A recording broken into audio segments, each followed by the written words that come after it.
Yorkies are on their travels again, but this time we're not fell walking, we're not climbing mountains, we're not even going swimming in rivers. Oh, I'll leave that one, that's another story.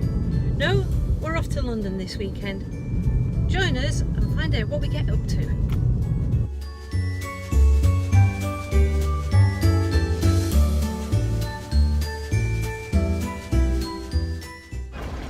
So hello, you're joining us here from a really royal place. 1 week on from the royal wedding, here we are.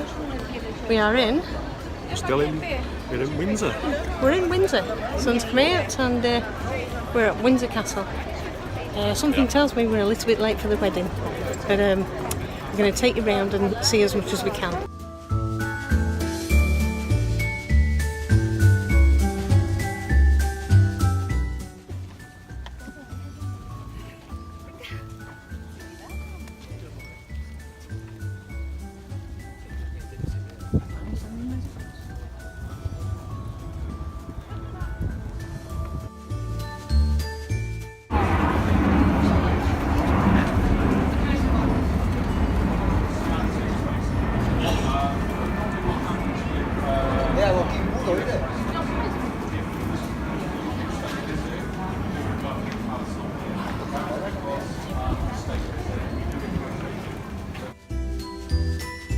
If you look closely behind us, I don't know whether you can see it up in that area there, but there is a stone there that's engraved with St. George and the dragon, and St. George is slaying the dragon, hence why it's called St. George's Gate.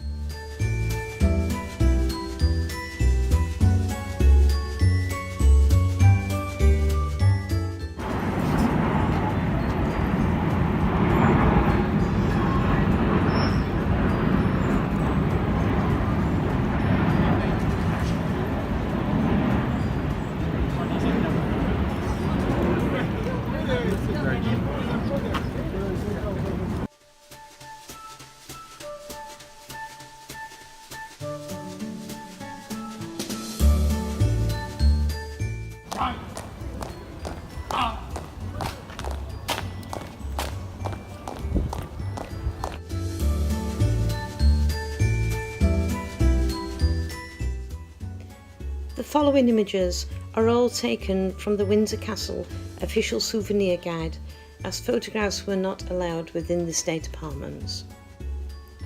Here we are at the grand staircase, and all visitors to the state apartment, whether members of the public or heads of state, ascend this magnificent staircase to begin their tour. During the Great Fire of Windsor Castle in 1992, the ceiling, roof and east end of the wall in St. George's Hall was entirely destroyed. The remainder of the hall was seriously damaged. The colourful shields on the ceiling of the hall celebrate the Order of the Garter. The blank shields on the ceiling are the erased arms of those degraded knights that were expelled from the order at different times. An armoured figure of the King's champion on horseback dominates the east end of St. George's Hall. The champion would ride into the coronation banquet that was held in the Westminster Hall and throw down their gauntlet 3 times and challenge anyone to deny the authority of the new sovereign. Here is the Grand Vestibule, which holds an important group of arms and relics, the majority of which are from the collection of George IV. We're now looking at several pieces from probably the most ambitious porcelain service ever made by a British factory. Where was that factory? It was in Yorkshire, of course. This is the Rockingham service, and parts of it today are still displayed during state banquets.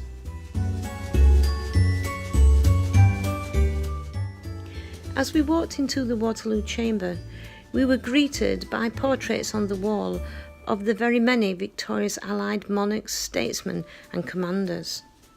The eastern wall was dominated by a portrait of the Duke of Wellington, who led the Allied forces at Waterloo. We're looking into the Lantern Lobby. This room was created after the 1992 fire that was formerly on the site of the private chapel that was created for Queen Victoria. This was where the fire broke out.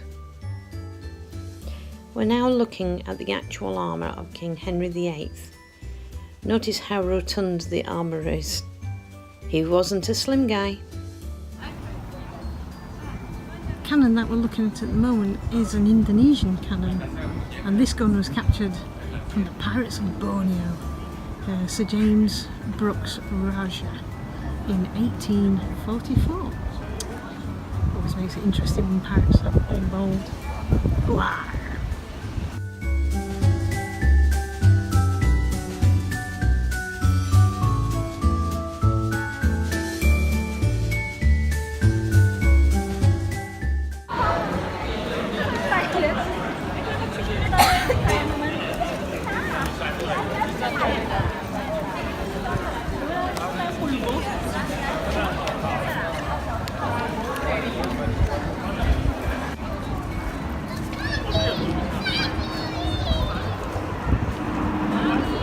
No matter how many times you look at this is absolutely stunning. Absolutely stunning. It's a word I seem to have used a lot recently. It truly is.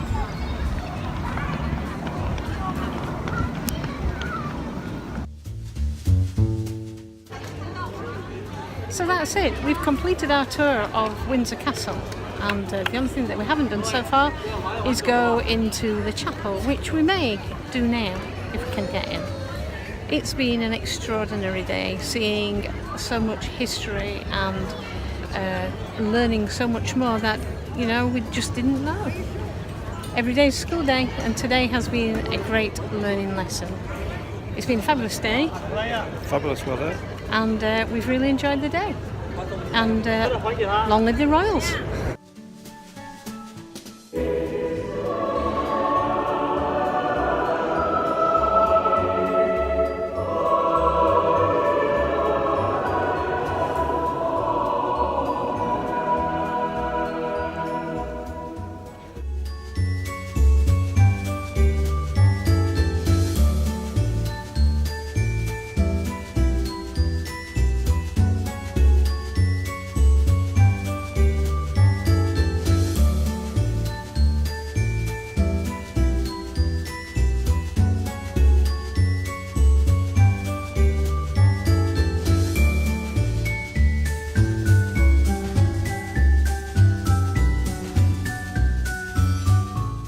Guess where we are?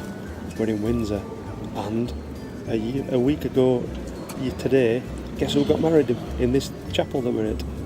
Oh, that's right, we're in St George's Chapel. And I'm sat in Beck's chair. I must be sat in Posh's chair then. Wait a minute, I better stop smiling.